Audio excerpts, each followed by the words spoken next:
ইতিমধ্যেই বছরের প্রথম কালবৈশাখী পেয়েছে কলকাতা। গতকাল সন্ধ্যার পর প্রতি ঘন্টায় ৭২ কিলোমিটার গতিবেগে কালবৈশাখী ঝড়ের তাণ্ডব দেখেছে কলকাতা সহ পার্শ্ববর্তী এলাকাগুলি। কয়েক মিনিটে ঝড় শিলাবৃষ্টি কার্যত বিপর্যস্ত করেছে কলকাতাকে। আর গতকাল রাতের বজ্রবিদ্যুৎ সহ ঝড় বৃষ্টির কারণে সর্বনিম্ন তাপমাত্রা ৫ ডিগ্রি সেলসিয়াস পর্যন্ত কমে গিয়েছে। গত কয়েকদিন ধরেই বৃষ্টির জেরে বাংলার প্রায় প্রত্যেকটি জেলায় ভিজেছে, কিছুটা বাদ ছিল কলকাতায় এবং তার পার্শ্ববর্তী অঞ্চল। ঝড় এবং শিলাবৃষ্টির দাপটে দিনের বেলায় যে অস্বস্তিকর গরম অনুভূত হচ্ছিল তা সন্ধ্যার পর হ্রাস পড়ে। আবহাওয়া দপ্তর যে পূর্বাভাস দিয়েছিল তাতে বলা হয়েছিল দক্ষিণবঙ্গে বাড়বে বজ্রবিদ্যুৎ সহ বৃষ্টি, উত্তরবঙ্গেও আবহাওয়ার পরিস্থিতি এমনই বজায় থাকবে। কলকাতা সহ দক্ষিণবঙ্গের বিভিন্ন জেলায় আগামী কয়েকদিনে বজ্রবিদ্যুৎ সহ বৃষ্টির সম্ভাবনার কথা জানিয়েছে আবহাওয়া দপ্তর।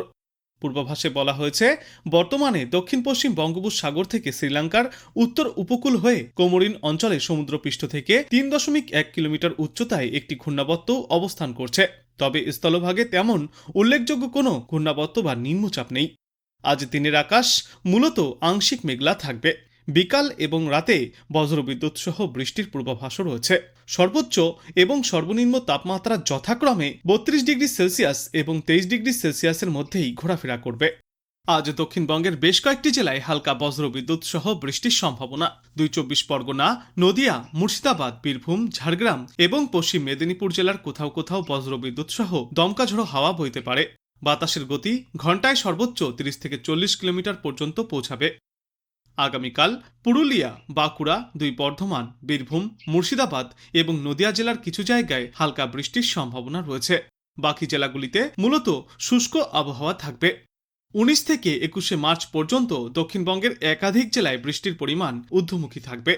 ঝাড়গ্রাম, পশ্চিম মেদিনীপুর, পুরুলিয়া, বর্ধমান, বীরভূম এবং মুর্শিদাবাদের কিছু জায়গায় হালকা থেকে মাঝারি বৃষ্টি এবং বজ্রবিদ্যুৎ সহ বৃষ্টি হওয়ার সম্ভাবনা রয়েছে। কয়েকটি জেলায় ঝড়ো হাওয়াও বইতে পারে। হাওয়ার গতিবেগ থাকার সম্ভাবনা ঘন্টায় সর্বোচ্চ ৫০ থেকে ৬০ কিলোমিটার পর্যন্ত। শনিবার অর্থাৎ ২১ মার্চ দক্ষিণবঙ্গের প্রায় সব জেলাতেই বজ্রবিদ্যুৎ সহ ঝড় বৃষ্টির সম্ভাবনা রয়েছে। অন্যদিকে উত্তরবঙ্গেও আপাতত আবহাওয়ার অস্থিরতা বজায় থাকবে। আজ এবং আগামীকাল দার্জিলিং, কালিম্পং, জলপাইগুড়ি, কোচবিহার এবং আলিপুরদুয়ার জেলার বেশ কয়েকটি জায়গায় হালকা থেকে মাঝারি বৃষ্টির সম্ভাবনা রয়েছে। বৃহস্পতিবার থেকে শনিবার পর্যন্ত উত্তরবঙ্গের প্রায় সব জেলাতেই বৃষ্টি এবং কোথাও কোথাও বজ্রবিদ্যুৎ সহ দমকা হাওয়ার সঙ্গে বৃষ্টি চলবে। ২২ মার্চও উত্তরবঙ্গের কয়েকটি জেলায় বিক্ষিপ্তভাবে বৃষ্টির সম্ভাবনা রয়েছে বলে জানিয়েছে আবহাওয়া দপ্তর। এদিকে কলকাতা এবং তৎপার্শ্ববর্তী অঞ্চলে গতকাল সর্বনিম্ন তাপমাত্রা রেকর্ড করা হয়েছিল ১৮.৪ ডিগ্রি সেলসিয়াস, যা স্বাভাবিকের থেকে ৫.২ ডিগ্রি সেলসিয়াস কম। আজ সর্বনিম্ন তাপমাত্রা থাকবে ২৩ থেকে ২৫ ডিগ্রি সেলসিয়াসে এবং সর্বোচ্চ তাপমাত্রা থাকবে ৩০ ডিগ্রি সেলসিয়াসের আশেপাশে।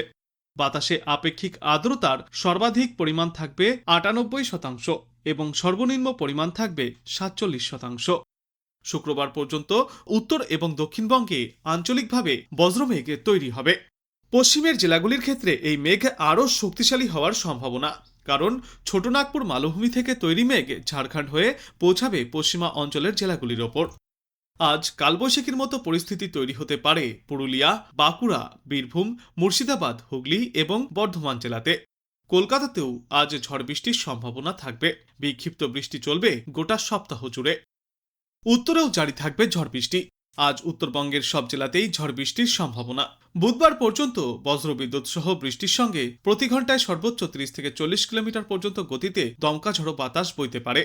দার্জিলিং, কালিম্পং, আলিপুরদুয়ার, কোচবিহার এবং জলপাইগুড়ি জেলায় এই ঝড় বৃষ্টির সম্ভাবনা সব থেকে বেশি।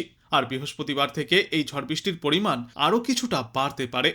এদিকে কলকাতায় আজ প্রধানত মেঘলা আকাশ, কখনো কখনো আংশিক মেঘলা আকাশ দেখা যাবে। মেঘলা আকাশে দিনের তাপমাত্রা প্রায় একই রকম থাকবে, বাড়বে রাতের তাপমাত্রাও। গুমোট গরমে মাঝে মাঝে দমকা ঝোড়ো বাতাস হওয়ায় কিছুটা স্বস্তি মিলবে। বিকালে এবং সন্ধ্যার দিকে বজ্রবিদ্যুৎ সহ ঝড় বৃষ্টির সম্ভাবনা রয়েছে। এরপর আগামীকাল ফের সারাদিন মেঘলা আকাশ এবং দমকা হাওয়ার সম্ভাবনা রয়েছে।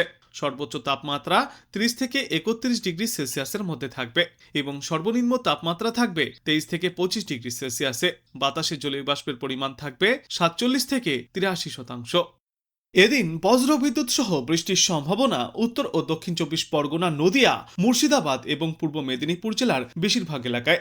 দক্ষিণবঙ্গের বাদবাকি জেলাগুলিতেও আংশিক মেঘলা আকাশ এবং বৃষ্টির সম্ভাবনা রয়েছে। আজকের পর আগামীকালও ফের বিক্ষিপ্তভাবে ঝড় বৃষ্টির সম্ভাবনা রয়েছে দক্ষিণবঙ্গে। বৃষ্টি হতে পারে পশ্চিম বর্ধমান, বীরভূম এবং মুর্শিদাবাদ জেলায়। বজ্রবিদ্যুৎ সহ হালকা থেকে মাঝারি বৃষ্টির সম্ভাবনা রয়েছে। তবে এই সপ্তাহের মাঝে কয়েকদিন বৃষ্টির সম্ভাবনা আর তেমন দেখা যাবে না বলেও জানা গিয়েছে আবহাওয়া দপ্তর সূত্রে। বর্তমান সময়ে বৃষ্টির পরিমাণ বেশি দেখা যাবে উত্তরবঙ্গের জেলাগুলিতে। আজ এবং আগামীকাল বজ্রবিদ্যুৎ সহ বিক্ষিপ্ত বৃষ্টির সম্ভাবনা রয়েছে। বৃহস্পতিবার থেকে ঝড় বৃষ্টির পরিমাণ এবং ব্যাপকতা আরও বাড়বে গোটা উত্তরে। সব জেলাতেই বজ্রবিদ্যুৎ সহ হালকা থেকে মাঝারি বৃষ্টি চলবে। দার্জিলিং, কালিম্পং, জলপাইগুড়ি, কোচবিহার এবং আলিপুরদুয়ার জেলায় বজ্রবিদ্যুৎ সহ বৃষ্টির সম্ভাবনা রয়েছে। আর এই বৃষ্টির পাশাপাশি প্রতি ঘন্টায় সর্বোচ্চ 50 কিলোমিটার গতিতে দমকা ঝড়ো বাতাস বইতে পারে। মালদহ, উত্তর ও দক্ষিণ দিনাজপুর জেলায় বজ্রবিদ্যুৎ সহ বৃষ্টির কথাও জানিয়েছে আবহাওয়া দপ্তর। এদিকে দিনভর মেঘলা আকাশ থাকবে মহানগর অর্থাৎ কলকাতায়। বিকালে বা সন্ধ্যার দিকে বজ্র বিদ্যুৎ সহ বৃষ্টির পূর্বাভাসও রয়েছে। এদিন কলকাতায় সর্বনিম্ন তাপমাত্রা 25 ডিগ্রি সেলসিয়াসের আশেপাশে ছিল এবং আজ সর্বোচ্চ তাপমাত্রা থাকবে 31 ডিগ্রি সেলসিয়াসের আশেপাশে। বাতাসে আপেক্ষিক আর্দ্রতার পরিমাণ 62 থেকে 93%।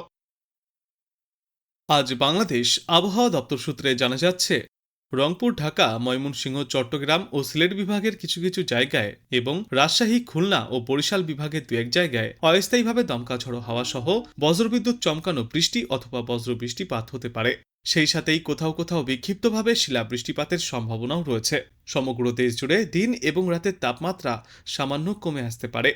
আগামীকাল ঢাকা, ময়মনসিংহ, চট্টগ্রাম ও সিলেট বিভাগের কিছু কিছু জায়গায় এবং রংপুর, রাজশাহী, খুলনা ও বরিশাল বিভাগের 2-1 জায়গায় অস্থায়ীভাবে দমকা হাওয়া সহ বজ্রবিদ্যুৎ চমকানো বৃষ্টি অথবা বজ্র বৃষ্টিপাত হতে পারে। সেই সাথেই কোথাও কোথাও বিক্ষিপ্তভাবে শিলা বৃষ্টিপাতের সম্ভাবনাও রয়েছে। সারা দেশে দিনের তাপমাত্রা প্রায় অপরিবর্তিতই থাকতে পারে এবং রাতের তাপমাত্রা সামান্য কমতে পারে। 17 মার্চ রংপুর, রাজশাহী, ঢাকা, খুলনা, ময়মনসিংহ, বরিশাল, চট্টগ্রাম ও সিলেট বিভাগের 2-1 জায়গায় অস্থায়ীভাবে দমকা হাওয়া সহ বজ্রবিদ্যুৎ চমকানো বৃষ্টিপাত হতে পারে। সারা দেশে দিনের তাপমাত্রা প্রায় অপরিবর্তিতই থাকবে এবং রাতের তাপমাত্রা সামান্য বাড়তে পারে। 18 মার্চ রংপুর, রাজশাহী, ঢাকা, ময়মনসিংহ, খুলনা, বরিশাল, চট্টগ্রাম ও সিলেট বিভাগের 2-1 জায়গায় অস্থায়ীভাবে দমকা হাওয়া সহ বজ্রবিদ্যুৎ চমকানো বৃষ্টিপাত জারি থাকবে। সারা দেশ জুড়ে ওই দিনও দিন এবং রাতের তাপমাত্রা প্রায় অপরিবর্তিতই থাকতে পারে। এরপর আগামী 19 মার্চ রংপুর, রাজশাহী, ঢাকা, ময়মনসিংহ, খুলনা, বরিশাল, চট্টগ্রাম ও সিলেট বিভাগের 2-1 জায়গায় অস্থায়ীভাবে দমকা হাওয়া সহ বজ্রবিদ্যুৎ চমকানো বৃষ্টি অথবা বজ্রবিদ্যুৎ চমকানো ঝড় বৃষ্টিপাত হতে পারে। সারা দেশে দিনের তাপমাত্রা প্রায় অপরিবর্তিতই থাকবে এবং রাতের তাপমাত্রা সামান্য কমতে পারে। এবং এর পরবর্তী দিন 5-এ গোটা বাংলাদেশ জুড়েই বৃষ্টিপাতের প্রবণতা কিছুটা কমে আসবে। বাড়বে তাপমাত্রা এবং আর্দ্রতাজনিত অস্বস্তি।